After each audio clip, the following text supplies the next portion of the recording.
আসসালামু আলাইকুম। কেমন আছেন সবাই?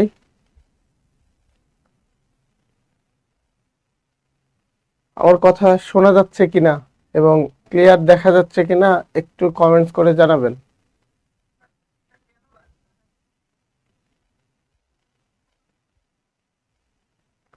একটু কথা শোনা যাচ্ছে কিনা এবং ক্লিয়ার দেখা যাচ্ছে কিনা দয়া করে একটু জানাবেন।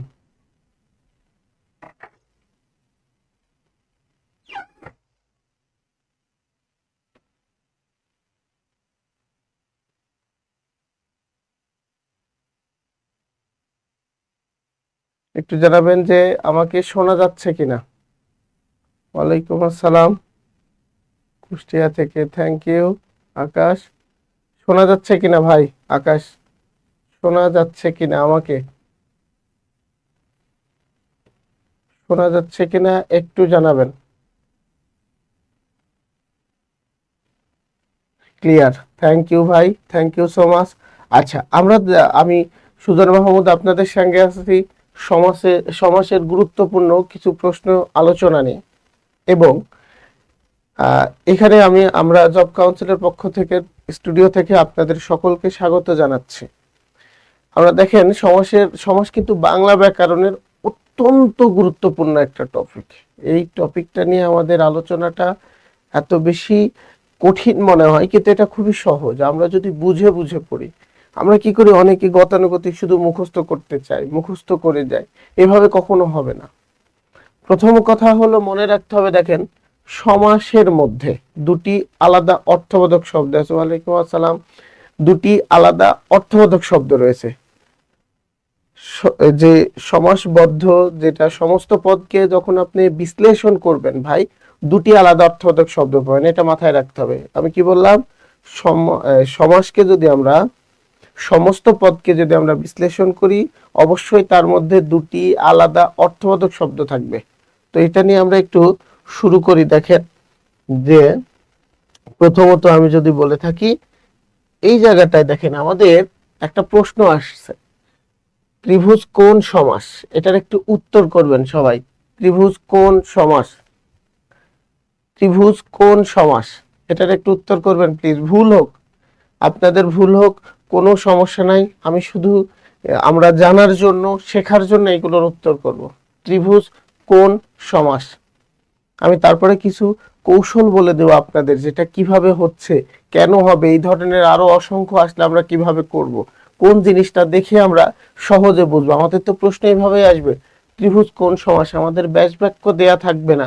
আমরা অনেকেই কি করি, আগে ব্যাস বাক্য পড়ি, দেন সমস্ত পদ পড়ি। ভাই, এভাবে পড়লে কখনোই আমাদের সমাধান হবে না। এটা একটু উত্তর করবেন, ভুল হোক কোনো সমস্যা নাই। আমি একটু উত্তর চাচ্ছি, দেখি কে উত্তর করে প্রথমে।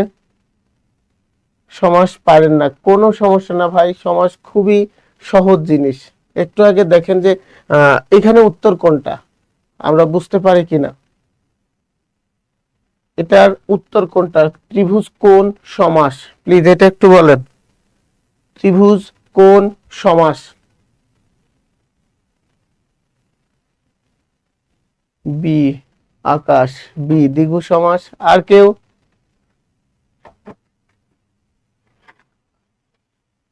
আর কেউ অ্যান্সার করেন, অ্যান্সার করেন যে ত্রিভুজ কোন সমাস? ত্রিভুজ কোন সমাস? আকাশ, থ্যাংক ইউ। এখানে দেখি আমরা, দেখেন এই যে ত্রিভুজ শব্দের মধ্যে, ত্রিভুজ শব্দের মধ্যে আমাদের কিন্তু স্বাভাবিক অর্থে দুটি শব্দ রয়েছে। কি কি শব্দ রয়েছে এর মধ্যে আমরা একটু দেখি। ত্রি মানে হলো একটা আছে, এই যে ত্রিন, এই যে ত্রি মানে হলো তিন। আর একটা কি আছে, সেটা হলো ভুজ। তাহলে দুইটা শব্দ আছে। এখানে একটু মনোযোগ দিবেন, আমরা একটা জিনিস জানবো, ঠিক আছে? আগে আমরা ত্রিগুণিনা, আমিনুল ইসলাম, থ্যাংক ইউ। খ নাম্বার, এখানে দেখেন তিন এবং ভুজ দুইটা শব্দ রয়েছে। আচ্ছা, আমরা কি আগে গুনি তিন নাকি আগে ভুজ? ভুজ মানে বাহু, বাহু। তারপরে এখন বাহু কয়টা? তিনটা। আগে এটা কি দেখি, ধরেন এটা একটা বাহু, বাহুর এবার আমরা দেখি কয়টা বাহু, একটা বাহু, দুইটা বাহু, তিনটা বাহু। তাহলে এখানে কোন পদটা প্রাধান্য পাচ্ছে? দুইটা পদই গুরুত্বপূর্ণ, কিন্তু একটু বেশি গুরুত্বপূর্ণ কোনটা? এখানে কিন্তু বেশি গুরুত্বপূর্ণ হচ্ছে ভুজ। এখন কয়টা ভুজ? তিনটি ভুজ। আচ্ছা, এখন আমরা উত্তর হলো দ্বিগু সমাস। এই জায়গাতে দ্বিগু সমাস আমরা কিভাবে দেখলে বুঝবো যে এটি দ্বিগু সমাস? এই জিনিসটা আমাদের প্রথমত জানা দরকার, এবং এটা খুবই খুবই গুরুত্বপূর্ণ প্রশ্ন। প্রথম কথা হলো দেখেন যে এক, পরপদের প্রাধান্য, পরপদের প্রাধান্য বেশি, পরপদের প্রাধান্য বেশি। তাহলে এখানে দেখেন দুটির মধ্যে ভুজ, আগে বাহু, এবার কয়টা বাহু? তিনটি বাহু, তাহলে পরপদের প্রাধান্য পাচ্ছে। দুই, পূর্বপদ সংখ্যাবাচক, পূর্বপদ সংখ্যাবাচক, সংখ্যাবাচক। দেখেন পূর্বপদ সংখ্যাবাচক, তিন, তিনটা একটি সংখ্যাবাচক শব্দ। জিনাত রহমান, জিনাত, থ্যাংক ইউ জিনাত, উত্তর হয়েছে পূর্বপদ সংখ্যাবাচক। তাহলে এখানে দেখেন তিন কিন্তু সংখ্যা, পরপদের প্রাধান্য বেশি, পূর্বপদ সংখ্যাবাচক। এখন 3 নম্বর এটা, সমস্ত পদ দ্বারা, সমস্ত পদ দ্বারা নির্দিষ্ট কোন, নির্দিষ্ট কোন ব্যক্তি বা বস্তুকে বুঝায় না, অথবা এর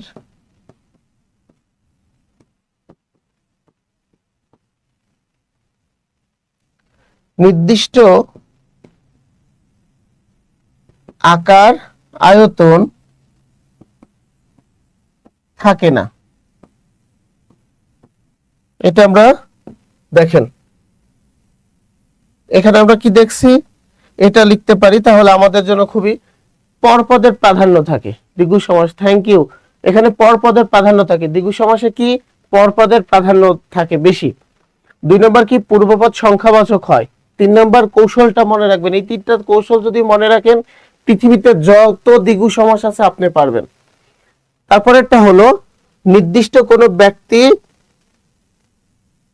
অথবা এর নির্দিষ্ট আকার আয়তন থাকে না, নির্দিষ্ট কোনো ব্যক্তিকে বোঝায় না বা এর কোনো নির্দিষ্ট আকার আয়তন থাকে না। আচ্ছা আপনি দেখেন তো এখানে বলেছিলাম যে বাহু, বাহুটা তো প্রাধান্য, ভুজটার বেশি প্রাধান্য। তারপরে পূর্বপদ কি, পূর্বপদ হলো 3, তাহলে এই দুটো শর্ত পূরণ হচ্ছে। এখন আমাকে বলেন তো এই যে ত্রিভুজের কি নির্দিষ্ট কোনো আকার আয়তন আছে? আপনি চাইলে বিভিন্ন রকম করতে পারেন কিনা? তাহলে আমার 3টা শর্ত মনে রাখবো দ্বিগু সমাস করার জন্য, পৃথিবীতে যত দ্বিগু সমাস আছে আপনি পারবেন। পূর্বপদ সংখ্যাবাচক, পরপদটা বেশি গুরুত্বপূর্ণ, কারণ আগে দেখেন আমরা বাহু দেখি নাকি 3 দেখি? আগে বাহু দেখি, চতুর্ভুজ হতে পারে বা পঞ্চভুজ হতে পারে, যতই হোক না কেন আগে বাহু, তারপরে গুণি 1 2 3 4 5 এইভাবে গুণি, তাহলে পরপদটা বেশি প্রাধান্য এবং পূর্বপদ সংখ্যাবাচক। এটার কিন্তু নির্দিষ্ট কোনো আকার আয়তন থাকবে না, আপনার এতটুকুই করতে হবে বা এতটুকু করা বাদে এরা কোনো কিছু থাকে না, অথবা এটা দ্বারা কোনো নির্দিষ্ট ব্যক্তিকে বুঝাবে না। সেটাই হলো মূলত দ্বিগু সমাস। তাহলে এইখানে দেখেন ত্রিভুজ হলো কোন সমাস? হলো দ্বিগু সমাস। ত্রিভুজের ব্যাস বাক্যটা কি হবে আমরা একটু দেখি। ত্রিভুজের ব্যাস বাক্য, ত্রিভুজ, তাহলে ত্রি মানে হলো কি 3, তাহলে 3 বাহুর সমাহার, 3 বাহুর সমাহার। তাহলে কি হচ্ছে? 3 বাহুর সমাহার হলে হয় ত্রিভুজ, 3 বাহুর সমাহার বা 3 ভুজের সমাহার, আপনি দুইটা লিখতে পারবেন, 3 বাহু বা ভুজ, ভুজের সমাহার। এটা কিন্তু খুবই গুরুত্বপূর্ণ, 3 বাহু বা ভুজের সমাহার, তখন হয়ে যায় ত্রিভুজ। এখন দেখেন আপনাদের যারা অনেকেই আছেন হলো 13তম থেকে 20তম গ্রেডের পরীক্ষাগুলো দেবেন, তখন কিন্তু আপনাদের সমাস এইভাবে দিয়ে রেখে দেয় যে এইগুলো বিশ্লেষণ করুন, সমাস নির্ণয় করুন, তখন কিন্তু আপনাদের এটা লাগবে।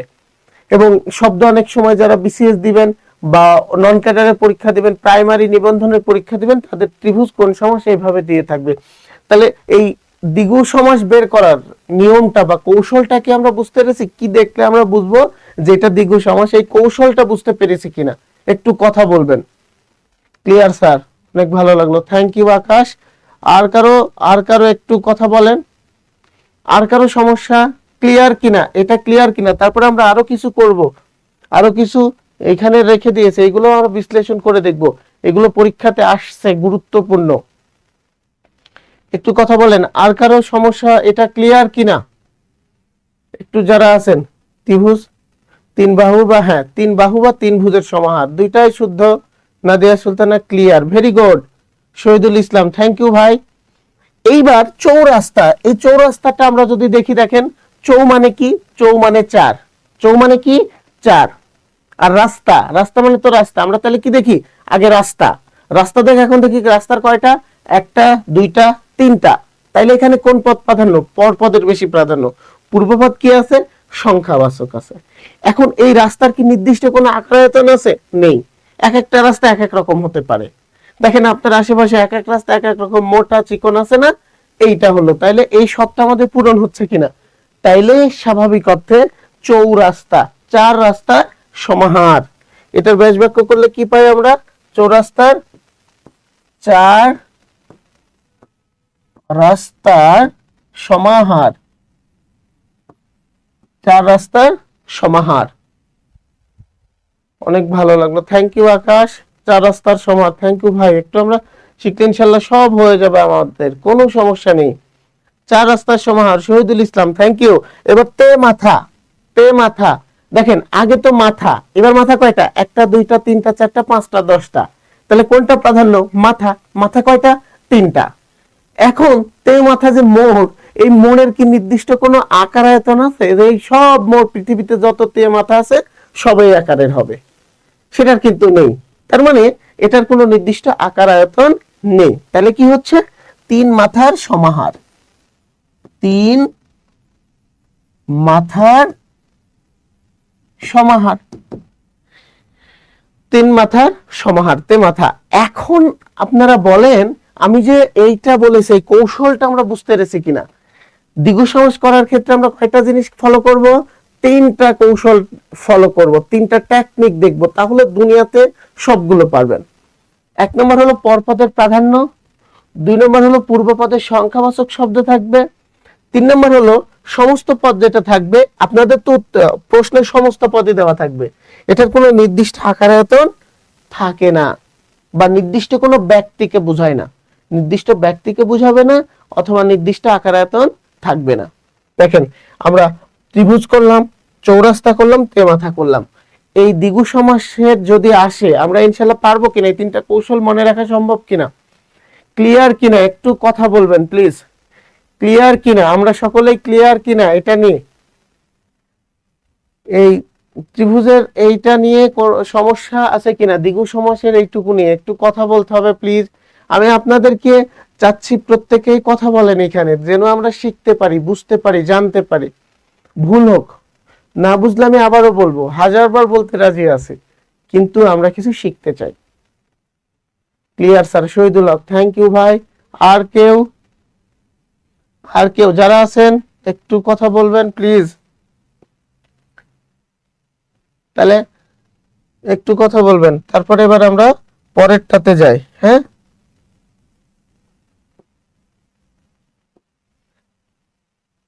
ক্লিয়ার। এইবার আমরা চলে আসি, এটার উত্তর কি হবে বলেন তো? চৌকাঠ কোন সমাস, এটার উত্তর কি হবে? আমাদের কিন্তু কনফিউশন তৈরি হয়, এই জন্য আমি এগুলো দিয়েছি। চৌকাঠ, clear sir. Chumki Mondal, thank you. এটার উত্তর কি হবে? চৌকাঠ কোন সমাস, চৌকাঠ কোন সমাস? একটু উত্তর করবেন সবাই। ক নম্বর বলছেন? আচ্ছা, আর কেউ? দেখি আগে বুঝতে হবে, শব্দটা বুঝতে হবে। হ্যাঁ, আর কেউ উত্তর করেন একটু। আকাশ এ, আর কেউ দেখি উত্তর করেন। আকাশ এ, আর কেউ উত্তর করেন।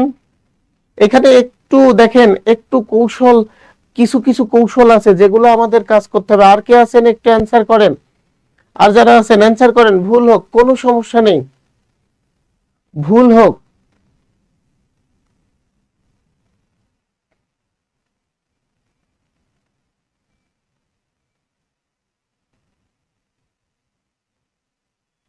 একটু অ্যান্সার করেন দেখি, আর কে আছেন। এটার উত্তরটা দেখেন, এটার উত্তর হলো বহুব্রীহি সমাস। এটার উত্তর কি? বহুব্রীহি সমাস। চুমকি, আকাশ, একটু দেখেন, এটার উত্তর বহুব্রীহি সমাস। কিভাবে আমরা এখন বুঝবো? কারণ বহুব্রীহির যে সংখ্যাবাচক বহুব্রীহি, সংখ্যাবাচক বহুব্রীহি এবং দ্বন্দ্ব সমাসের মধ্যে একটু কনফিউশন তৈরি হয়। এইটা দূর করার জন্য আগেরটা চেনার উপায়গুলো আমরা লিখছি না, এটা একটু লিখি। দেখেন চেনার উপায় কি, এইটার আমরা চেনার উপায়, 1 নম্বর চেনার উপায় হলো সমস্ত পদ দ্বারা, সমস্ত পদটি দ্বারা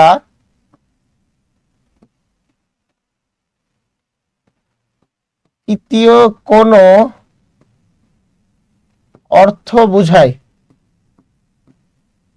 সমস্ত পদ দ্বারা তৃতীয় কোনো অর্থ বোঝায়। দেখেন আপনাদের ভুল হোক কোনো সমস্যা নাই, আপনি নিজে যেন আর কখনো ভুল না হয় সেই জন্য আমরা এটা দেখছি। 2 নম্বর, পূর্বপদ, পূর্বপদ সংখ্যাবাচক হয়। 3, সমস্ত পদ দ্বারা নির্দিষ্ট কোনো, নির্দিষ্ট কোনো ব্যক্তি বা নির্দিষ্ট কোনো ব্যক্তি বা বস্তুকে বোঝায়। নির্দিষ্ট কোনো ব্যক্তি বা বস্তুকে বোঝায়। হ্যাঁ জিনাত ঠিক বলছেন। এইখানে আমি দেখেন দুইটার মধ্যে আমাদের সংখ্যাবাচক বহুব্রীহি এবং দ্বন্দ্ব সমাস নিয়ে একটা নিজেদের মধ্যে দ্বন্দ্ব হয়, সেই দ্বন্দ্বটা যেন না হয় আমরা সেটা দেখছি, খুবই গুরুত্বপূর্ণ। কিন্তু আমরা কিন্তু এখানে বললাম কি, দেখেন এই জায়গাটায় আমরা কি বললাম যে 1 নম্বর আমরা প্রথমত যদি বলে থাকি, 1 নম্বরটা হলো, 1 নম্বরটা বলছি কি পূর্ব পদের সংখ্যা, পূর্ব পদে সংখ্যা বাচক, পূর্বপদের সংখ্যাবাচক। দেখেন দ্বিগুতেও কিন্তু পূর্বপদ সংখ্যাবাচক ছিল, এটা নিয়ে তো কোনো সমস্যা আছে না, দুইটা সেম মনে হচ্ছে, এই জন্য ওইটাতেও সংখ্যা এটাতেও সংখ্যা। ওকে, 2 নম্বরটা দেখেন, 2 নম্বরটা কি কৌশল, এটা কিন্তু চেনার উপায় বা চেনার কৌশল। 2 নম্বরটা কি, সমস্ত পদ দ্বারা, সমস্ত পদ দ্বারা তৃতীয় কোনো অর্থ বোঝায়। তৃতীয় কোন অর্থ বোঝায়। দেখেন এখানে চৌকাঠ, চৌকাঠ মানে আমরা কি বলি দরজা, চৌকাঠ মানে কি দরজা। এখানে কিন্তু কাঠ, কাঠকে আমরা গুনি 1 2 3 4, ওটা কিন্তু শুধু বলি কাঠ। কাঠ কয়টা? কয়টা কাঠ? 1 2 3 4। চৌকাঠ, চৌকাঠ বলতে দেখেন তো দরজা বুঝি কিনা। তার মানে কি এখানে কি তৃতীয় পদ দ্বারা একটা নির্দিষ্ট, 3 নম্বর হলো সমস্ত পদ দ্বারা, সমস্ত পদ দ্বারা নির্দিষ্ট কোনো, কোনো ব্যক্তি বা, ব্যক্তি বা বস্তুকে বোঝায়। সমস্ত পদ দ্বারা নির্দিষ্ট কোনো ব্যক্তি বা বস্তুকে বোঝায়। আমাদের সাথে এবার একটা জিনিস দেখছি আমরা, যে আগে যেটা করেছিলাম, দেখেন যখন আমরা লিখলাম এখানে আর একটা উদাহরণ লিখছিলাম আগে, যখন আমরা দ্বিগুটা করেছিলাম তখন আমরা কি লিখছিলাম? ত্রিভুজ, ত্রিভুজ। এই দুইটার পার্থক্যটা দেখেন, ওইখানে আমি বলেছিলাম পূর্বপদ সংখ্যাবাচক, এখানেও পূর্বপদ সংখ্যাবাচক, এটা নিয়ে কোনো সমস্যা নাই। 2 নম্বর এখানে দেখেন বাহু, ভুজ মানে কি বাহু, ভুজ মানে কি বাহু। এখন কয়টা বাহু? একটা, দুইটা, তিনটা, পরপদের প্রাধান্য ছিল। বাট এখানে দেখেন সমস্ত পদ দ্বারা তৃতীয় অর্থ বোঝায়, চৌকাঠ।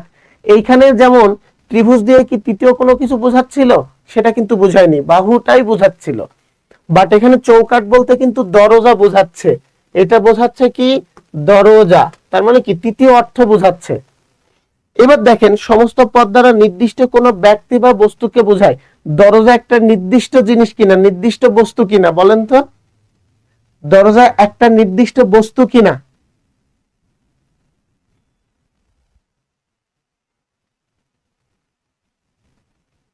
তাহলে এই দুইটার পার্থক্যটা কি বুঝতে পেরেছেন? আগে আমাকে সেটা বলেন। এই যে দ্বিগু সমাস এবং বহুব্রীহি, সংখ্যাবাচক বহুব্রীহি, এই দুইটার পার্থক্যটা বুঝতে পেরেছেন কিনা? এই কৌশলটা মনে রাখার কৌশলটা খুবই গুরুত্বপূর্ণ আপনার, যেন আর কখনো সমস্যা না হয়। একটু বলেন, আমার সাথে একটু কথা বলবেন সবাই, যে এই যে দ্বিগু সমাস, যেটা দ্বিগু এবং এই দ্বিগু এবং বহুব্রীহি, এই দুইটার পার্থক্য বুঝতে পেরেছেন কিনা? যারা আছেন অনলাইনে আমার সঙ্গে যুক্ত আছেন, প্লিজ একটু কথা বলেন, তবে আমি বুঝতে পারবো আপনারা আসলে বুঝতে পেরেছেন কিনা। আপনি এই দুইটা কৌশল যদি না বুঝতে পারেন তাহলে তো খুবই সমস্যা। এইটা যেন আর কখনো সমস্যা না হয়, এই জন্য বুঝছি। আর কেউ একটু এসএমএস করবেন, আপনারা একটু কমেন্টস করবেন please. Clear? Shahidul Islam, thank you, thank you Chumki. তাহলে দেখেন এইবার আমরা চৌকাঠ, চৌকাঠ এইটার হলো ব্যাস বাক্যটা কি হবে আমাদের এটা জানার দরকার। এটার ব্যাস বাক্য কি কেউ লিখতে পারবেন? এটার ব্যাস বাক্য রকি শেখ, হ্যাঁ থ্যাংক ইউ। দুইটার পার্থক্য বুঝতে পেরেছে। এবার চৌকাঠের ব্যাস বাক্য কে লিখতে পারবেন? লেখেন, ভুল হোক কোনো সমস্যা নাই। চৌকাঠের ব্যাস বাক্য,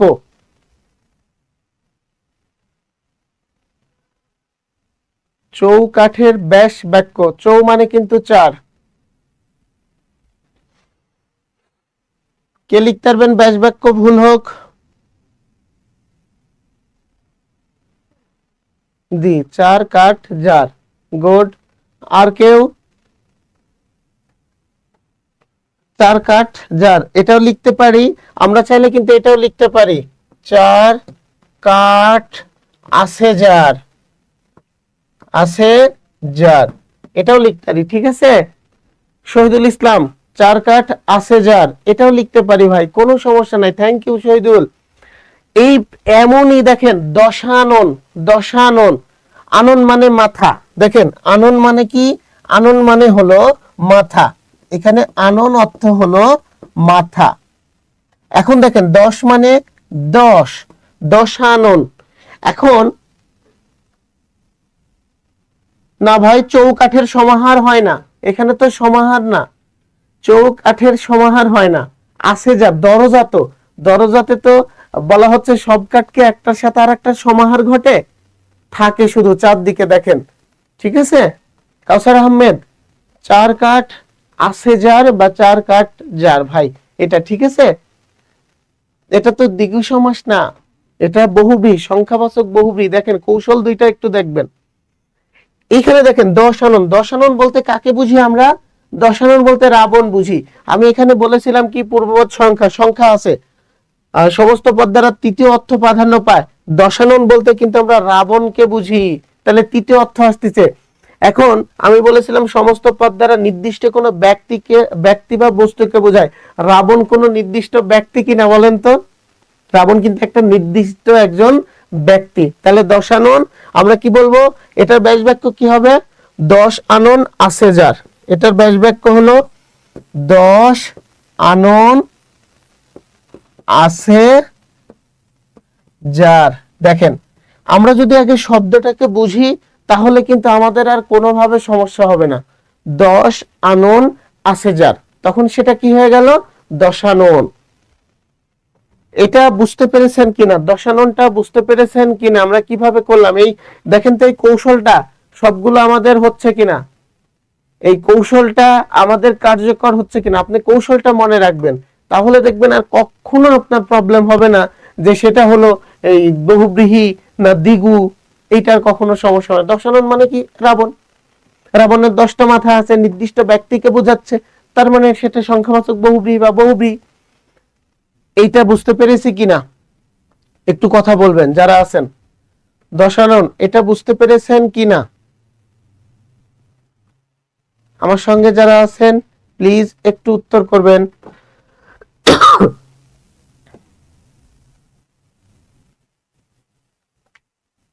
একটু উত্তর করবেন যারা আছেন। দেখেন শহীদুল, কাউসার, চুমকি, রকি যারা আছেন সবাই একটু উত্তর করেন এটা বুঝতে পেরেছেন কিনা। Shahidul Islam clear sir, thank you ভাই। এবার আমরা চৌচালা এইটা দেখি। চৌচালা এখানে দেখেন একটা আছে 4 এবং হ্যাঁ এখন একটা আছে হলো কি 4 এবং আরেকটা চালা। চৌচালা মানেটা কি? চৌচালা মানে কিন্তু তাহলে এখানে কি 4 চাল এই দুইটা হচ্ছে। চৌচালা বলতে আমরা কি বুঝি? চৌচালা বলতে কিন্তু নির্দিষ্ট এই একটা ঘরকে বুঝি। ঘর, চৌচালা একটা ঘরকে, নির্দিষ্ট কোনো জিনিসকে বোঝাচ্ছে। চৌচালা দ্বারা এখানে কি 4টা চাল বোঝাচ্ছে নাকি ঘরকে বোঝাচ্ছে? ঘরকে বোঝাচ্ছে। কিন্তু চৌচালা বলতে নির্দিষ্ট একটা ঘরকে বোঝাচ্ছে। তাহলে এই সত্য পূরণ হচ্ছে কিনা? নির্দিষ্ট কোনো ব্যক্তি বা বস্তুকে বোঝায়। বস্তুটা কি? ঘর। Thank you. এইবার আবার দেখেন সমস্ত পদ দ্বারা তৃতীয় অর্থ ঘরকে বোঝাচ্ছে। তৃতীয় অর্থ পূর্বপদ সংখ্যাবাচক, সেটাও কিন্তু হচ্ছে। তাহলে কি 4 চাল আছে যার। Thank you. এই তো আপনারা নিজেরাই পারেন। 4 চাল আছে যার, তাহলে হয় চৌচালা। একটু আমাকে এবার বলবেন যে আমরা সংখ্যাবাচক বহুব্রীহি বা বহুব্রীহি এবং দ্বিগু এই দুইটার পার্থক্য বুঝতে পেরেছেন কিনা। এই তো দেখছেন আপনারা সবাই উত্তর করছেন এবং সবার উত্তর ঠিক। সংখ্যাবাচক বহুব্রীহি এবং দ্বিগু এই দুইটা নিয়ে আপনাদের কারো সমস্যা আছে কিনা? আনন অর্থ মাথা, আনন অর্থ মাথা ভাই, এই যে আনন অর্থ মাথা এখানে লিখে দিয়েছি। দশানন, দশানন মানে হলো রাবণকে বোঝাচ্ছে। দেখেন দশানন বলতে 10 মাথা কাকে বোঝাইছে? রাবণ। এই যে বলছিলাম তৃতীয় কোন অর্থ বোঝাচ্ছে। ব্যাসবাক্যে কি দশানন আছে যার? কোথাও কি রাবণ কথা আছে? রাবণ নেই। কিন্তু এখানে কি তৃতীয় কোনো ব্যক্তি বা বস্তুকে নির্দিষ্ট করে বোঝাচ্ছে, এই জন্য এটা সংখ্যাবাচক বহুব্রীহি।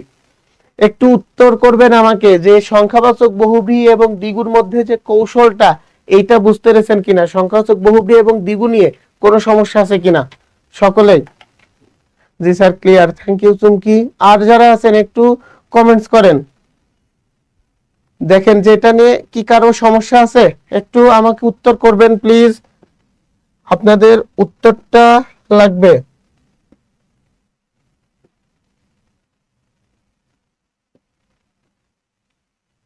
এবার আমরা চলে আসি। Clear Shahidul, thank you. Akash clear, very good. এবার সাহিত্য সভা কোন সমাস, এটার উত্তর করেন একটু আপনারা। সাহিত্য সভা কোন সমাস? অ্যান্সার প্লিজ কুইক, একটু দ্রুত করবো আমরা এগুলো উত্তর, যেন আমরা নিজেরা বুঝতে পারি যে হ্যাঁ আমরা বুঝতে পারছি কিনা। এগুলো আপনারা অনেক আগে দেখেছেন কিন্তু এগুলো কিন্তু পরীক্ষাতে আসে, আমরা ভুল করি। আমাদের তো এইভাবে আসে। সাহিত্য সভা কোন সমাস? সাহিত্য সভা, ভেরি গুড, দুইটাই ক্লিয়ার, থ্যাংক ইউ আকাশ। এবার বলেন সাহিত্য সভা কোন সমাস, এটার একটু উত্তর করবেন সবাই। খ লিখছেন চুমকি, দেখি আর কে? শহীদুল ইসলাম ক। আর আর কে আছেন একটু উত্তর করেন। আমিনুল ইসলাম খ। আর কে? আকাশ, সরি রকি খ। আর কে? আচ্ছা দেখেন এটা একটু দেখেন, শব্দটা বুঝতে হবে। আমরা একটা জিনিস মাথায় রাখবো, এটার উত্তর হলো কর্মধারয় সমাস। উত্তর কি? কর্মধারয় সমাস।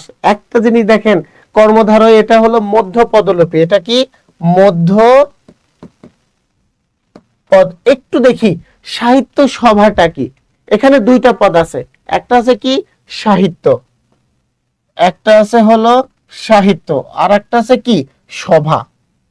একটা আছে কি সাহিত্য এবং আর একটা আছে সভা। তো আগে শব্দটা বোঝেন।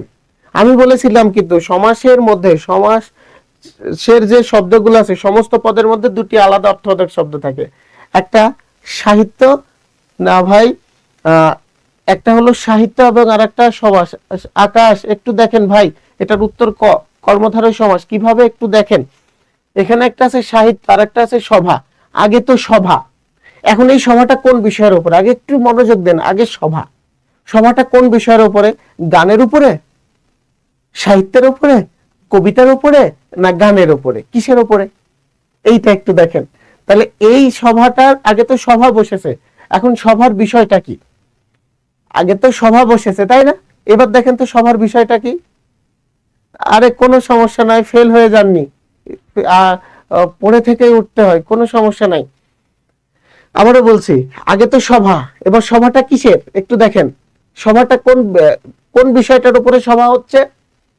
সাহিত্যের উপরে, গণিতের উপরে, গানের উপরে, কবিতার উপরে। এই সভাটা কিসের উপরে? সাহিত্যের উপরে। তাহলে এই সভার বিষয় কি?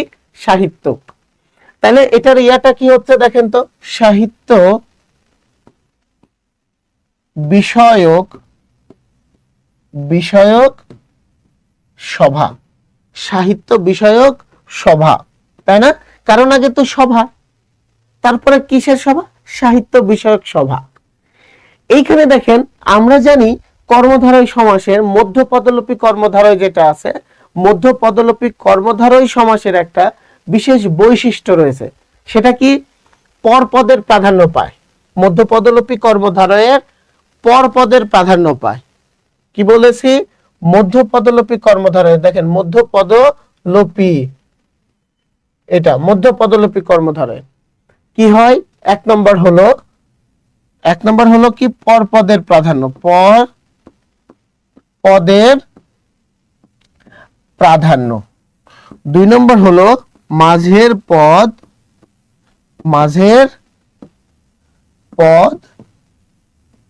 লোপ পাবে। দুইটা জিনিস মাথায় রাখবেন। হ্যাঁ, আমি বলেছিলাম মধ্যপদলোপী সমাসে পরপদের প্রাধান্য এবং মাঝের পদটি লোপ পাবে। তাহলে আমি যদি বলে থাকি সাহিত্য সভা, এখানে কি? সাহিত্য বিষয়ক সভা। এই সভাটার বিষয় কি? সাহিত্য বিষয়ক সভা। এখানে দেখেন, আগে তো আমরা দেখতে পাচ্ছি, এখানে আমরা যদি দেখলাম যে এখানে লিখলাম কি? এখানে লিখলাম হলো সাহিত্য সভা। যদি লিখি সাহিত্য সভার, এখানে কি হচ্ছে? সাহিত্য বিষয়ক সভা। যেহেতু মধ্য পদলোপী, তাহলে মধ্য পদলোপী কর্মধারয়। চেনার উপায়টা কি? এক নম্বর হলো পরপদের অধিক প্রাধান্য বা গুরুত্ব, পরপদের অধিক প্রাধান্য বা গুরুত্ব। দুই নম্বর হলো মাঝের পদ লোপ পাবে। দুইটা জিনিস, মাঝের পদ লোপ পাবে এবং পরপদের প্রাধান্য। এখানে আগে সভার বিষয় কোনটা? সাহিত্য। তাহলে দেখেন এখানে সভাটা বেশি গুরুত্বপূর্ণ, আর মাঝের পদ কোনটা? বিষয়ক। এটা কিন্তু দেখেন নেই এইখানে। তাহলে স্বাভাবিক অর্থে মাঝের পদ লোপ পেয়েছে, পরপদের প্রাধান্য পেয়েছে। এই কারণে এটা কি হয়ে যাচ্ছে? এই কারণে এটা হয়ে যাচ্ছে কর্মধারয় সমাস। এখন বলেন আপনারা বুঝতে পেরেছেন কিনা এটা কেন মানে তৎপুরুষ হলো না? দেখেন আপনাদের কিন্তু পরীক্ষাতে এইভাবে থাকবে। একটু বলেন, যারা এই প্রশ্নটা যারা ভুল করেছেন একটু বলেন এটা ক্লিয়ার কিনা। আমি তারপরে আবার এইগুলো নিয়ে একটু বলবো, এগুলো আপনাদের বুঝতে হবে।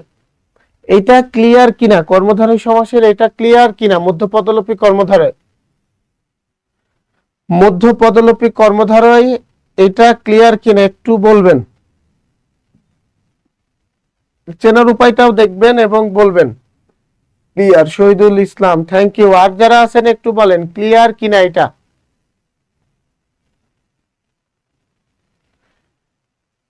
আর যারা আছেন একটু উত্তর করবেন প্লিজ। উত্তরটা জানা খুব জরুরি, আপনাদের উত্তরটা জানা, নাইলে তো আমরা বুঝতে পারবো না। Clear Chumki, thank you. এবার তাহলে দেখেন এইখানে আমরা যদি দেখি মৌমাছি। এই জায়গাটায় আগে দেখেন তো মৌমাছি কোনটা, আপনি শব্দটাকে আগে কল্পনা করেন। আগে তো মাছি, এবার মাছিটা কেমন, মৌ। এখন মাছি কিন্তু অনেক ধরনের আছে, যে মাছিটা খাবারে বসে, যে মাছিটা আবার বল্লা বলে থাকি আমরা, আবার কিছু বলে থাকি যে ঘরের মতো করে গোল ফুটবলের মতো করে ঘর তৈরি করে, আর একটা মধু সংগ্রহ করে। মাছি কিন্তু অনেকগুলো আছে। তাহলে কোন মাছিটাকে আমরা মৌমাছি বলি, যে মাছিটা মধু সঞ্চয় করে বা সংগ্রহ করে, বা যেটা মধুকে আশ্রিত করে থাকে। হ্যাঁ, সবগুলো হবে। হ্যাঁ, তাহলে এখানে আগে কি মাছি, এটার ব্যাস বাক্য কি, মৌ আশ্রিত, আশ্রিত মাছি। অথবা আমরা বলতে পারি মৌ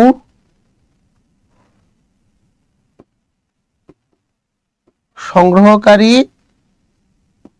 মাছি। সব বলতে পারি, মৌ আশ্রিত মাছি বা মৌ সংগ্রহকারী মাছি বা মৌ সঞ্চয়কারী মাছি বা মধু সঞ্চয়কারী মাছি, সবগুলো কিন্তু একই জিনিস। মৌ সঞ্চয়কারী, মৌ আশ্রিত, সব সেম। আপনাকে যে ওইটাই হতে হবে এটা না, শুধু আপনি শব্দটা বুঝবেন যে এই শব্দটা দ্বারা কি বোঝাচ্ছে। তাহলে দেখেন আগে তো মাছি, তাহলে এখানে সংগ্রহকারী বা আশ্রিত সেম। তাহলে আর হলো কি, এখানে কি আছে কি, এটা আশ্রিত বা সংগ্রহকারী বা সঞ্চয়কারী, এটা কিন্তু নাই, মৌমাছি। তাহলে যে মাছিটা মধু সংগ্রহ করে, আপনাকে শব্দটা বুঝে যাবেন, তাহলে আর কখনো ভুলবেন না।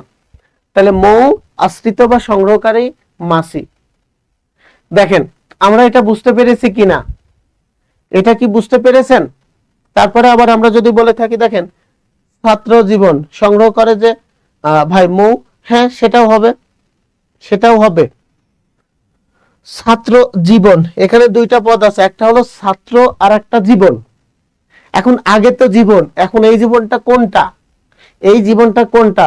ওই যে আমরা বলি না যে আমাদের স্কুল জীবন ভালো ছিল, বা কলেজ জীবন ভালো ছিল, বা প্রাইমারি জীবন ভালো ছিল, বা বিশ্ববিদ্যালয় জীবন ভালো ছিল। তাহলে এই জীবনটা কোনটা? ছাত্র যে সময় আপনি ছিলেন, যে সময় থেকেছেন। তাহলে আমরা যদি বলে থাকি ছাত্র থাকাকালীন জীবন, ছাত্র থাকাকালীন জীবন, আগে তো জীবন, এই জীবনটা কোন সময়, যে সময় আপনি ছাত্র ছিলেন, যে সময়টা আপনি ছাত্র ছিলেন। তাহলে জীবনটা এখানে কোন পদে প্রাধান্য পাচ্ছে, দেখেন জীবনটা, এবং জীবনটা কখনকার, ছাত্র থাকাকালীন। এইবার এইখানে দেখেন তো এই থাকাকালীন এই কথাটা লোপ পাচ্ছে কিনা, মধ্যপদ লোপ পাচ্ছে কিনা, এটা লোপ পাচ্ছে। তাহলে পরপদের প্রাধান্য পাচ্ছে এবং মাঝের পদ লোপ পাচ্ছে। তাহলে ছাত্র থাকাকালীন জীবন, ছাত্র জীবন। ক্লিয়ার কিনা, ক্লিয়ার কিনা? আবার যদি আমার তেমন যদি বলি কলেজ জীবন, কলেজ থাকাকালীন জীবন, বিশ্ববিদ্যালয় জীবন, বিশ্ববিদ্যালয় থাকাকালীন জীবন, যে সময় ছিলেন। আমাদের পড়াশোনা শেষ, আমরা বলি কি যে ছাত্র জীবনটাই ভালো ছিল, মানে যে সময় আমি ছাত্র ছিলাম। দেখেন তো এইগুলো আমরা বুঝতে পারছি কিনা, আমরা কিভাবে করছি এটা কি বুঝতে পারছি? আমি কিন্তু আগে শব্দটা বুঝছি, আমরা আগে আমাদের শব্দ বুঝতে হবে। Clear, thank you. আর কেউ একটু বলেন ক্লিয়ার কিনা এটা, আর যারা আছেন একটু বলেন ক্লিয়ার কিনা।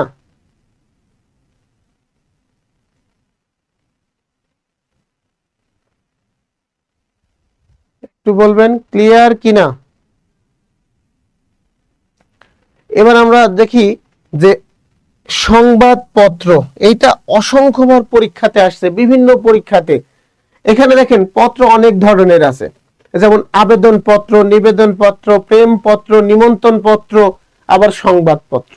তাহলে তো আগে তো পত্র, তারপরে সেই পত্রটা কি আবেদন, নিবেদন, নাকি প্রেম, নাকি সংবাদ? তাহলে আগে কোনটা? আগে পত্র।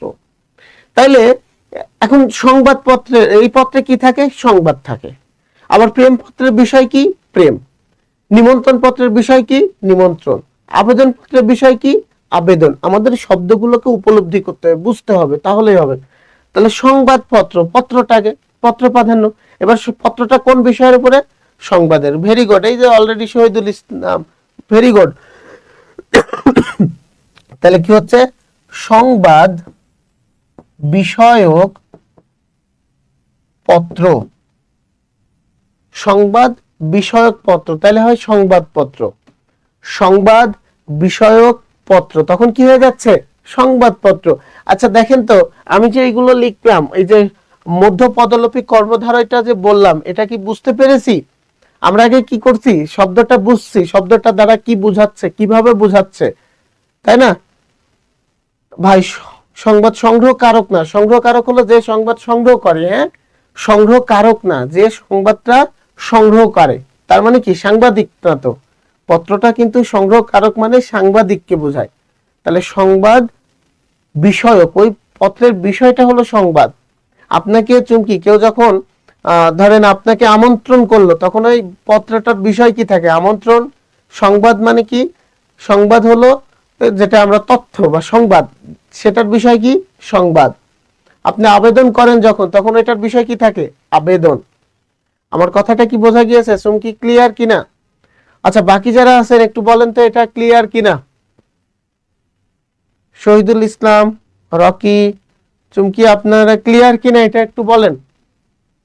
আমরা যেটা এতক্ষণ বললাম এটা ক্লিয়ার কিনা আপনাদের কাছ থেকে এটা জানতে চাচ্ছি। বলেন, একটু কমেন্টস করেন ক্লিয়ার কিনা, না হলে আমি আবারও বলবো।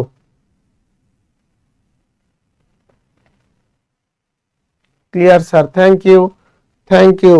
বোঝা যাচ্ছে কিনা? কিছু কি শেখা যাচ্ছে? একটু বলেন তো, কিছু কি শেখা যায়? কিছু কি শেখা যায়?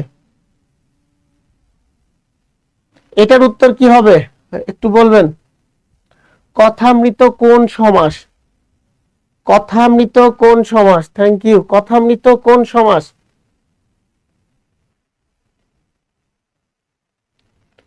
এটার উত্তর করবেন। অসাধারণ ক্লাস, থ্যাংক ইউ ভাই। কথামৃত কোন সমাস? শহীদুল, চুমকি, রকি, আপনারা উত্তর করেন। এটা কথামৃত কোন সমাস? ভুল হোক, আমি বলছি যে ভুল হোক, কোনো সমস্যা নেই, কিন্তু আমাদের বোঝাটা মুখ্য। বোঝাটা ভুল করেন, আমি তো চাই আপনারা না পারলে ভুল করেন, কিন্তু কথা বলেন। এটার অ্যান্সার কি হবে একটু বলেন? ক দিয়েছেন কাউসার, উপমিত। থ্যাংক ইউ কাউসার। শহীদুল ইসলাম, ক ভাই একটু ভুল হয়েছে শহীদুলের। এটা আমরা উপমান উপমিত নিয়ে বিশাল সমস্যা হয় আমাদের, তাই না? উপমান এবং উপমিত নিয়ে বিশাল সমস্যা, এই প্রবলেমটা যেন না হয়। হ্যাঁ, এই প্রবলেমটা। রকি ঠিক আছে, থ্যাংক ইউ। আমরা এটার উত্তর মূলত উপমিত। হ্যাঁ, আমরা আগে দেখি উপমিতটা। উপমিতটা কথামৃত, হ্যাঁ, কর্মধারয় সমাস। কর্মধারয়, রায়হান কবির, কর্মধারয়ের, কর্মধারয়ের কিন্তু আবার এটা উপমিত ভাই। হ্যাঁ, রায়হান কবির, কর্মধারয়ের উপমিত। এইবার আমরা একটু দেখি উপমিতটা চেনার কৌশল। ওকে, উপমিতটা চেনার কৌশল। 1 নম্বর, এ সমাসে উপমান, সমাসে উপমান ও উপমেয়, উপমেয় দুটি পদই থাকবে। উপমান মানে হলো উপমান এবং উপমিত মানে কি? যাকে তুলনা করেছেন এবং যার সাথে তুলনা করেছেন, দুটাই থাকবে। যাকে তুলনা করেছেন সেও থাকবে, ওকে, যার সাথে তুলনা করেছেন সেও থাকবে। ওকে, আমার কথাটা কি বুঝতে পেরেছেন? যাকে তুলনা করেছেন সেও থাকবে। উপমেয় মানে হলো যাকে তুলনা, উপমান মানে হলো যার সাথে তুলনা। ঠিক আছে, এটা প্রয়োজনে লিখে নেন। উপমান হলো যার সাথে তুলনা, উপমেয় হলো যাকে তুলনা। তার মানে হলো উপমিত কর্মধারায় উপমান বাচক পদ থাকবে, উপমেয় বাচক পদ থাকবে। যাকে তুলনা করছেন সেটিও রয়েছে, যার সাথে তুলনা করেছেন সেটিও রয়েছে। ক্লিয়ার কিনা? 2 নম্বর হলো, 2 নম্বরটা হলো বাস্তবে সম্ভব নয়। বাস্তবে সম্ভব নয় এমন কিছু বোঝাবে, এমন কিছু বুঝাবে, বাস্তবে সম্ভব নয় এমন কিছু বোঝাবে। তাহলে আমি কি বলছি, আমাদের এই দুইটা জিনিস যদি মনে রাখি তাহলে কিন্তু আমাদের উপমান উপমিততে সমস্যার সমাধান হয়ে যাবে। উপমান এবং উপমিত সমাস এই দুইটা নিয়ে আমাদের প্রচুর কনফিউশন, যে এটা উপমান নাকি উপমিত, উপমান নাকি উপমিত। তার মানে হল বলেছিলাম কি, উপমানও থাকবে, আবার হলো কি থাকবে, দেখেন উপমানটাও থাকবে, আবার উপমেয়টাও থাকবে, দুইটাই থাকবে। আরেকটা কি বলেছি দেখেন, আরেকটা বলেছি হলো বাস্তবে সম্ভব এমন কিছু বোঝাবে। আচ্ছা, নামাজ তো ভাই আমিও শেষ করে ইনশাল্লাহ পড়বো। আচ্ছা আকাশ একটু দেখেন, আর বেশি নেই, তাহলে কি বাস্তবে সম্ভব নয় এমন কিছু বোঝাবে, মানে অবাস্তব, এটা যাই হোক না কেন অবাস্তব। এখানে দেখেন কথামৃত, এখানে দুইটা আছে কথামৃত, মানে কথা একটা আছে কি এখানে কথা, আর একটা আছে অমৃত, দুইটা জিনিস আছে, একটা হলো কথা আর একটা অমৃত। একটু ভাই দেখেন তো, আপনি যতই সুন্দর কথা বলেন না কেন, আপনার কথা কি অমৃতের মতো হবে? মিষ্টি অমৃত মানে মিষ্টির মতো কি হবে? আপনি এখানে কথাকে তুলনা করেছেন কার সাথে? অমৃতের সাথে, মিষ্টির সাথে। তাহলে তুলনা করলেন কাকে? কথাকে। কার সাথে? মিষ্টির সাথে, অমৃতের সাথে। তাহলে তুলনা করেছেন যাকে, এখানে কথাটা উপমান, আর অমৃত হলো কি, যাকে তুলনা করছেন, কথাকে তুলনা করছেন, তাহলে এটা হলো কি, এটা হলো উপমেয়, আর অমৃত কি, উপমান। তাহলে যাকে তুলনা করেছি সেও আছে, যার সাথে তুলনা করেছি সেও আছে, কিন্তু কথা তো অমৃতের মতো হতে পারে না। তাহলে কি এটা বাস্তবে সম্ভব নাকি অসম্ভব? দেখেন এটা বাস্তবে সম্ভব নাকি অসম্ভব, একটু কথা বলবেন। কথা অমৃতের মতো হওয়া কি বাস্তবে সম্ভব নাকি অসম্ভব? একটু কথা বলবেন। রায়হান কবির, রকি, যারা আছেন একটু এটার উত্তর করেন। চুমকি আছেন, সকলে একটু উত্তর করেন। এটা কি আমি যেটা বললাম, এটা কি বাস্তবে সম্ভব নাকি অসম্ভব? কথা মিষ্টির মতো হওয়া, অমৃতের মতো হওয়া, এটা কি সম্ভব নাকি অসম্ভব? একটু অ্যান্সার করবেন।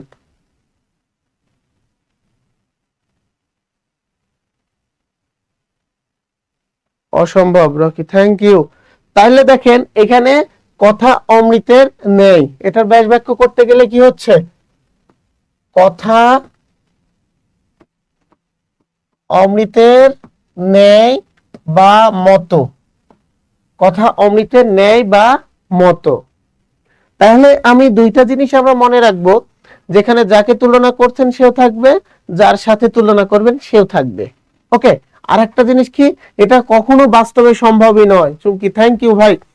এবার আপনারা বলেন বাহুলতা, বাহুলতা, এইটা বাহু মানে কি? বাহু মানে হলো হাত, আর লতা মানে লতা। আচ্ছা এখানে তুলনা করছে কাকে? হাতকে। কার সাথে? লতার সাথে। এখানে বাহুলতা, আপনি হাতকে তুলনা করলেন কার সাথে? লতার সাথে। একজনের হাত যতই চিকন হোক, তাহলে এখানে যাকে তুলনা করছি সেও থাকছে, যার সাথে তুলনা করেছি সেও থাকছে। বাহুকে তুলনা করলাম লতার সাথে, দুইটাই আছে। এখন আপনার হাত যতই চিকন হোক না কেন, সেটা কি লতার মতো হওয়া সম্ভব? আপনার হাত যতই চিকন হোক, একেবারে চিকন শুকনা, কিন্তু লতার মতো কি হওয়া সম্ভব নাকি এটা অসম্ভব? নিঃসন্দেহে এটা কিন্তু অসম্ভব। তাহলে কি আমরা যদি বলি বাহু লতার ন্যায় বা মতো, বাহু লতার ন্যায় বা মতো। দেখেন আমি যে দুইটা সত্য বলেছি, এই সত্যের মধ্যে এইটা হচ্ছে কিনা, বাহু লতার ন্যায়, এই সত্যের মধ্যে পাচ্ছি কিনা, একটু বলেন তো, এই সত্যের মধ্যে পেয়েছেন কিনা আপনারা?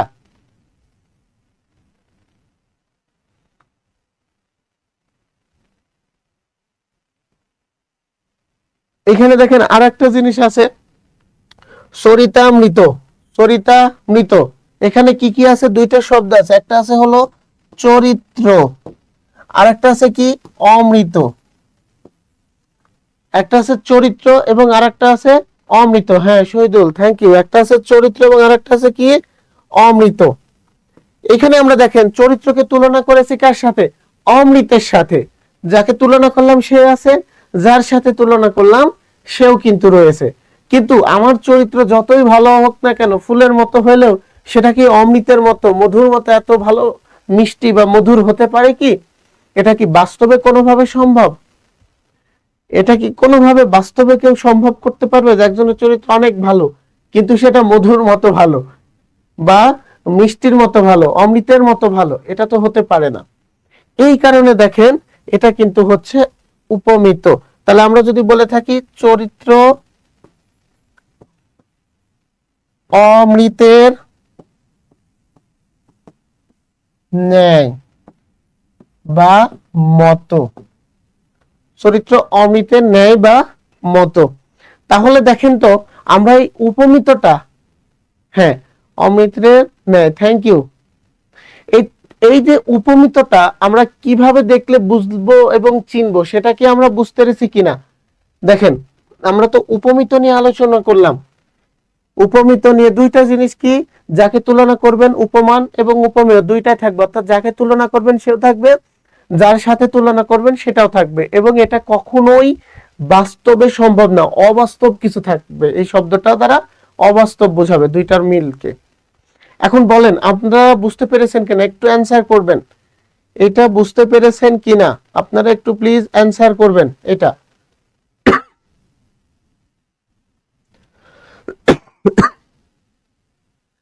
যারা আছেন একটু অ্যান্সার করবেন, এটা কি বুঝতে পেরেছি আমরা,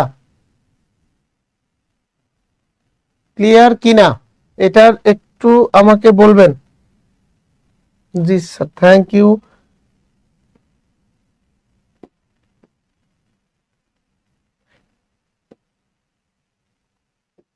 এবার আপনারা বলবেন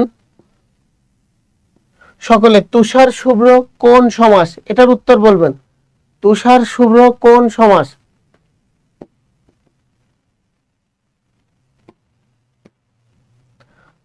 তুষার শুভ্র কোন সমাস?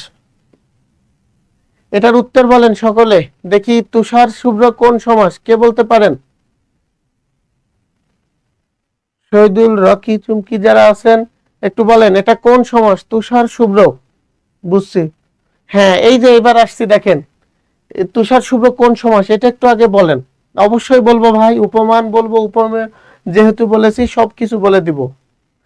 তুষার শুভ্র কোন সমাস এটা একটু বলেন তো আমাকে। হ্যাঁ Kawsar, thank you. Shahidul Islam, thank you. উপমান, থ্যাংক ইউ। এটা হলো উপমান কর্মধারয় সমাস। উপমান কর্মধারয়টা আমরা কিভাবে চিনবো, চেনার উপায়টা আগে জেনে নিই, যেন আপনি এটার বাহিরে আরো যত যত প্রশ্ন আসছে আপনারা যেন দেখলেই পারেন। থ্যাংক ইউ, সকলের হয়েছে। হ্যাঁ শহীদুল, কাউসার, চুমকি, রকি সকলের হয়েছে। এখন আমরা দেখব যে চিনার উপায়, কৌশলটা। 1 নম্বর, এ সমাসে উপমান বাচক পদটি থাকবে, তবে উপমেয় বাচক পদটি থাকবে না। আমি কিন্তু একটা জিনিস বলেছি দেখেন, উপমান কি?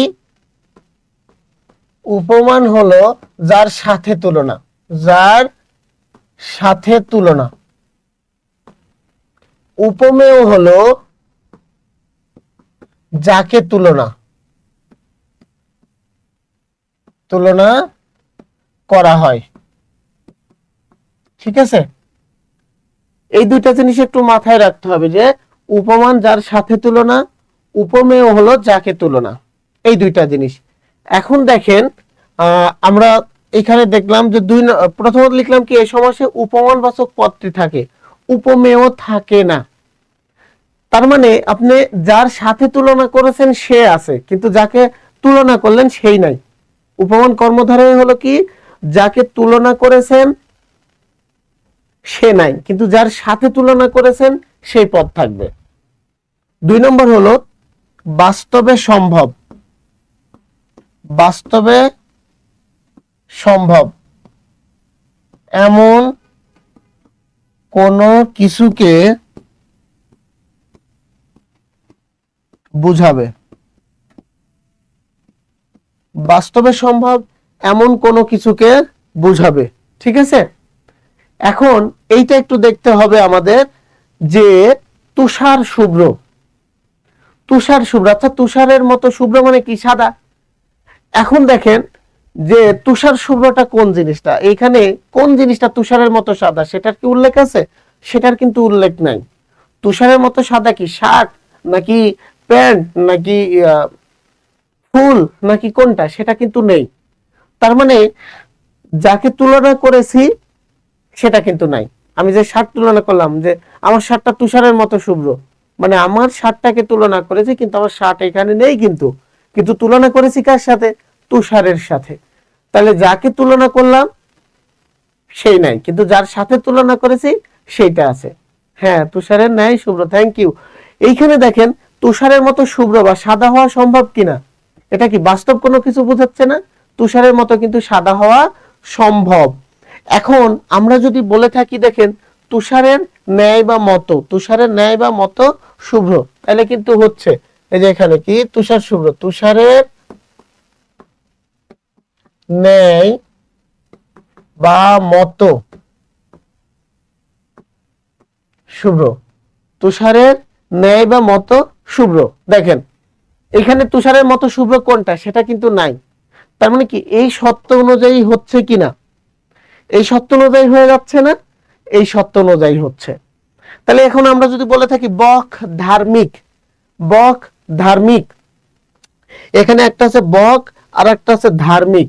এখন বক ধার্মিক কে, সেটা কি আছে? বক ধার্মিক কে, সেটা কিন্তু নাই। কিন্তু দেখেন বক ধার্মিক মানে কি? ভণ্ড ধার্মিক। এই বক ধার্মিক আছে কি নাই, এটা বাস্তবে সম্ভব কি সম্ভব না? এটা কিন্তু বাস্তবে সম্ভব। এখন তাহলে কি বকের ন্যায় ধার্মিক, এখানে কি হচ্ছে? বকের ন্যায় বা মতো ধার্মিক।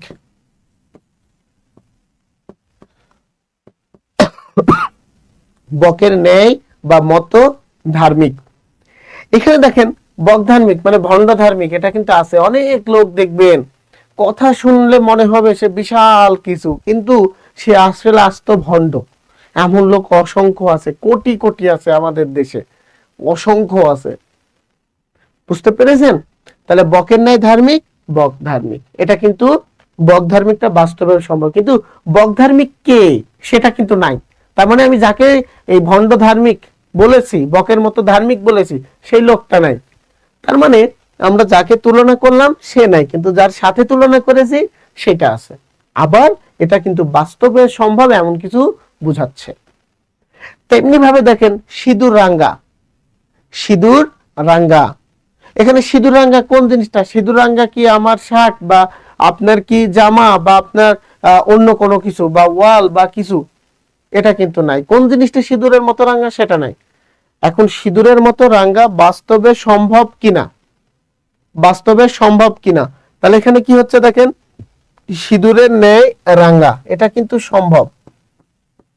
সিঁদুরের ন্যায় বা মতো রাঙ্গা। দেখেন এই যে এখানে এই যে অংশটুকু দেখেন, এই যে এখানে লাল, এই লালই কিন্তু দেখেন সিঁদুরের মতো রাঙ্গা। তার মানে কি এখানে বাস্তবে সম্ভব কিনা? এটা বাস্তবে সম্ভব হয়ে যাচ্ছে। তাহলে আমি বলেছিলাম দুইটা জিনিস, উপমানে, উপমানে যার সাথে তুলনা করেছি সে থাকবে, কিন্তু যাকে তুলনা করব সেটা থাকবে না। দ্বিতীয়ত আর একটা কি, যে এটাকে দ্বারা এমন কিছু বোঝাবে যেটা বাস্তবে সম্ভব। একটু এখন দেখেন উপমান এবং উপমিত, উপমান এবং উপমিত, এই দুইটার যে প্রবলেম আছে আমাদের অনেকের ক্ষেত্রে হয়, এই কনফিউশনটা দূর হয়েছে কিনা একটু বলবেন। উপমান এবং উপমিতর এই দুইটার যে প্রবলেম হয় আমাদের, সেটা দূর হয়েছে কিনা? চুমকি মণ্ডল, আপনার কি এবার প্রবলেমটা দূর হয়েছে? এটার কথা বলছিলেন যারা আছেন, রকি, বা যারা আছেন এটার প্রবলেম দেখেন, এটা আমরা যে বললাম এটা কি আসলে বুঝতে পারবো কিনা একটু বলবেন, ক্লিয়ার কিনা?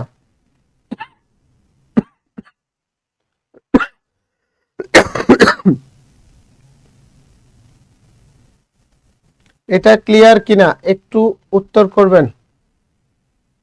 Clear, very good.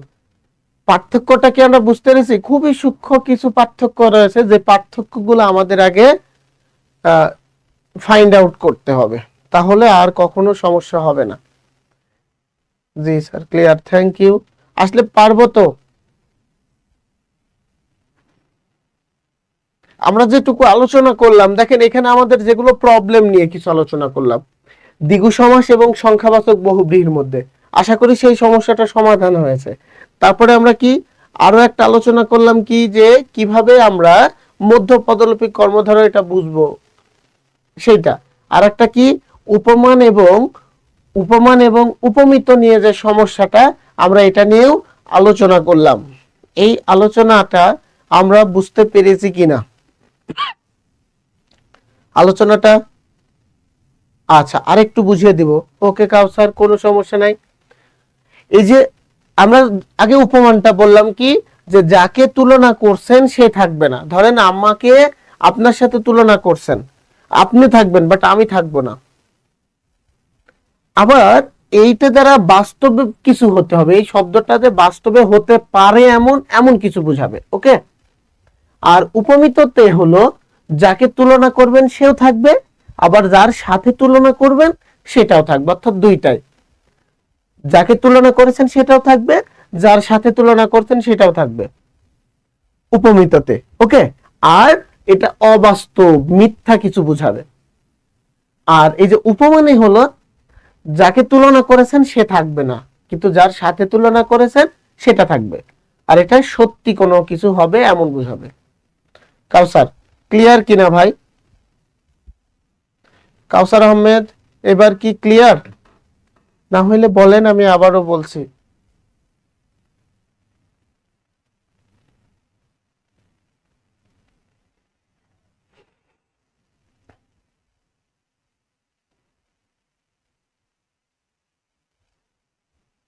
কাউসার আহমেদ, আপনি কি বুঝতে পেরেছেন কিনা?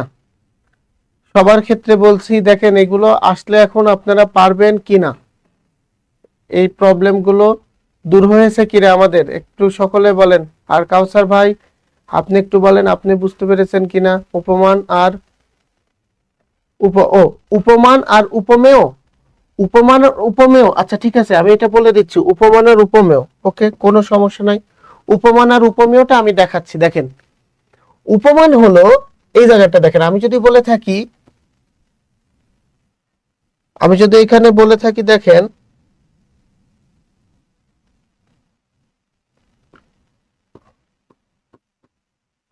তুষারের ন্যায় শুভ্র শুভ্র ষাট, একটু দেখেন তুষারের ন্যায় শুভ্র ষাট, এটা দেখেন তাহলে বুঝবেন। তুষারের ন্যায় মানে মতো, তুষারের ন্যায় মানে হলো কি মতো, তুষারের মতো শুভ্র ষাট। এখানে তুলনা করলাম কাকে? আমরা এখানে তুলনা করেছি কিন্তু ষাটকে। কার সাথে? তুষারের সাথে। তার মানে আমরা যাকে তুলনা করি সেটা হলো কি উপমেয়। উপমেয়। আর তুলনাটা করলাম কার সাথে? তুষারের সাথে। তার মানে এটা হলো উপমান। দেখেন তাহলে উপমেয় এখানে কি, যাকে তুলনা করা হয়, তুলনা করা হয়, দেখেন যাকে তুলনা করা হয় সেটি উপমেয়। আর উপমান হলো কি, যার সাথে তুলনা করা হয়, যার সাথে তুলনা করা হয়। আর শুভ্রটা হলো কি, সাধারণ গুণ, অর্থাৎ তুলনার কারণ। তুলনার কারণ, তুলনার কারণ। দেখেন আমার সাতটা হলো সাদা, শুভ্র মানে কি সাদা, এই যে শুভ্র মানে কি, শুভ্র মানে হলো সাদা। আমার সাতটা সাদা, সেই সাদা সাতটা দেখে বললাম এটা তো একেবারে তুষারের মতো সাদা। তুষারের মতো সাদা, আমরা এটা বলে থাকি। তাহলে এই ষাটটা হলো তুষারের মতো সাদা বললাম। তাহলে এখানে তুলনা করলাম কাকে? ষাটটা দেখার সাথে সাথে আমি তুষারের সাথে তুলনা করলাম। তাইলে দেখেন, যাকে আমরা তুলনা করি, যে জিনিসটাকে আমরা তুলনা করি, সেটা হয়ে যায় উপমেয়। ওকে, আর এইটাকে আবার যার সাথে তুলনা করি, তুলনা করলাম ষাটটা দেখার সাথে সাথে কার সাথে? তুষারের সাথে। তাহলে তুষারটা হলো উপমান। আর এই দুইটার মধ্যে যে তুলনা করলাম, তুলনার কারণটা কি? সেটা হলো শুভ্র সাদা। এটা হলো সাধারণ একটা গুণ, সাধারণ গুণ। এই যে তুষারের সাধারণ গুণ হলো সাদা। কাউসার আহমেদ, এইবার ক্লিয়ার কিনা ভাই? কাউসার আহমেদ এবার একটু বলেন ক্লিয়ার কিনা?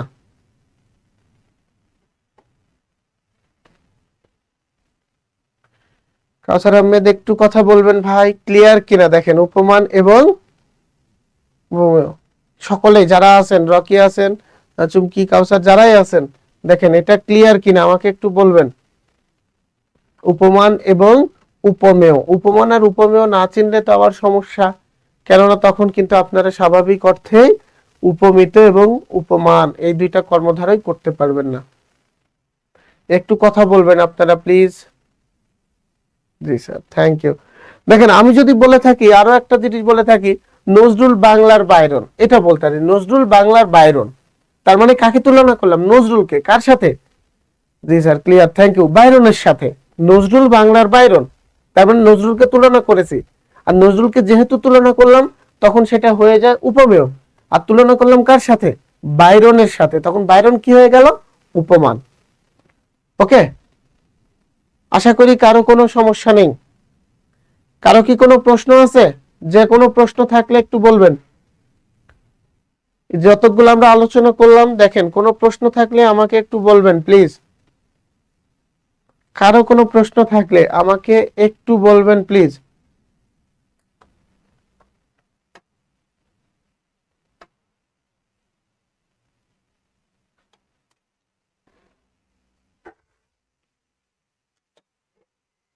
কারো প্রশ্ন থাকলে বলবেন। Clear, good. এখান থেকে কিন্তু খুবই গুরুত্বপূর্ণ আসবে, আশা করি কোনো প্রশ্ন নেই। আর যে কোনো প্রশ্ন থাকলে আমরা যখন মানে একেবারে শিডিউল অনুযায়ী ক্লাস শুরু করব, ইনশাল্লাহ দেখবেন এগুলো আমি আরো সুন্দর করে নোট করে দেবো, যেন আপনি আজকে যেমন আপনাদের এই যে উপমান উপমিত চেনার উপায়, আমি এমন কৌশল ধরিয়ে দিব, কোনো শর্টকাট না, কৌশল। কৌশল অবলম্বন করলে সব সম্ভব, বাট শর্টকাট করলে কিন্তু আপনি নিজেই নিজের ক্ষতি করবেন। শর্টকাট করে পড়া যাবে না কোনোভাবেই না। ওকে, আজকে আমরা যে সংখ্যাবাচক বহুব্রীহি এবং দ্বিগুর মধ্যে পড়লাম, আশা করি প্রবলেম হবে না। এই জন্য আমাদের এগুলো খুবই গুরুত্বপূর্ণ। সকলে ভালো থাকবেন, সুস্থ থাকবেন, আবার ইনশাল্লাহ দেখা হবে। আসসালামু আলাইকুম।